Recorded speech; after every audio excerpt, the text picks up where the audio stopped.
Come along with us on our journey through the world of money. Today, we are stopping in Milan. We are somewhere between 1412 and 1447 AD.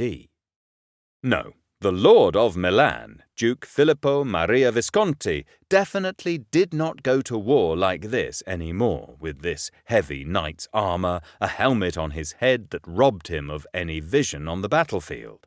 At the beginning of the 15th century, there was no longer any need for knights in a proper war. However, these iron warriors were still great figures at the big festivals. Knights' tournaments had developed into a noble sport, in which all those that took part had rank and breeding, or at least a lot of money. Filippo Maria Visconti had all of that. He belonged to the ruling Milanese Visconti family, who had been controlling the city since the 13th century. Their crest, a snake swallowing a person, or perhaps even spitting it out again, was known throughout Italy at the time. It will probably be familiar to car fans, since it is still part of the Alfa Romeo logo today and alludes to the make's Milanese origins. Filippo Maria Visconti was the younger son of Duke Jan Galeazzo. When his older brother was assassinated, he took over the government. He was a talented politician who had plenty of money to draw on. He had acquired a large part of it by marriage. The widow of one of his condottieri brought almost 500,000 florins into their marriage. At the time, this was a tremendous sum of money. The condottieri were the new gentlemen of Italy, big businessmen when it came to war. They hired huge troops of mercenaries who they rented out for an unbelievable amount of money. Many a city, many a ruler was ruined by his condottieri arrears. Filippo Maria Visconti also employed such competent specialists for warfare, of course. He wanted nothing to do with this business himself. It was men such as one Francesco Sforza who fought battles for the fat Filippo Maria Visconti.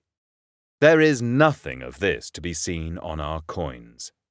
The Milanese duke portrayed himself as his subjects would like to have seen him, sporty, a victor in politics as well as in the arena.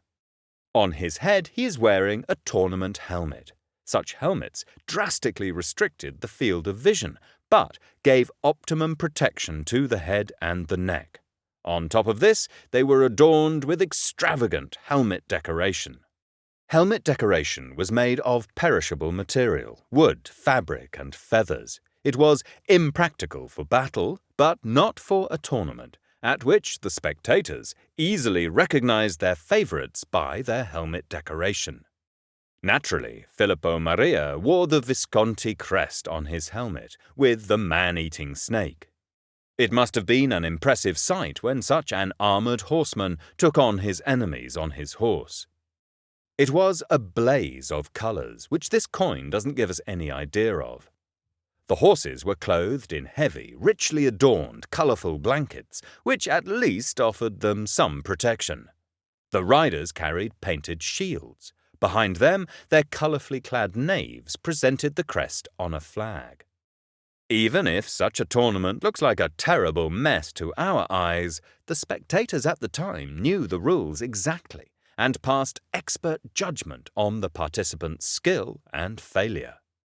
Of course, our Filippo Maria Visconti did not need to worry about this. He was the Duke, the Lord of the city, and the judges would know to acknowledge that. However, Filippo Maria was probably clever enough not to compete in the tournament himself, and to send soldiers in his colours instead. But his gold coin, or as we numismatists say, the fiorino d'oro, is completely dominated by the tournament. On the back, it also shows a tournament helmet with a crest. To the left and right, you can see the Duke's initials, F.I. for Filippo and M.A. for Maria. The circumscription refers to his title, Dux Mediolani, Duke of Milan. Filippo Maria Visconti carried this title for 35 years, which was an exceptionally long time for the Renaissance era. But he did not have a son. only a daughter. She married the condottiere Francesco Sforza, who therefore succeeded his father-in-law as Lord of Milan. Thank you for listening, and you can find more podcasts about coins and money on the Sunflower Foundation webpage.